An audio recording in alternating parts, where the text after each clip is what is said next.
আবেগের মোহনায় নিজের জীবনটাকে তুচ্ছ তাচ্ছিল্য করে যার তার পিছে সময় নষ্ট করে ভাবছো তোমার কোনো মূল্য নেই।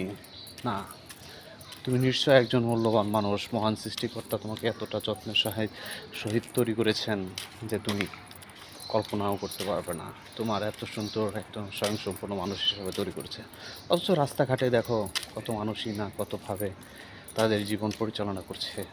কারো একটা হাত নাই, কারো পা নাই, আর এই সুন্দর পৃথিবীকে দেখার মতো চোখের দৃষ্টিও নাই অনেকের। অনেকের বা প্রিয়জনের সাথে মনের সুখের দুঃখের দুটো কথা বলবে, সে মুখের ভাষাটাও নাই।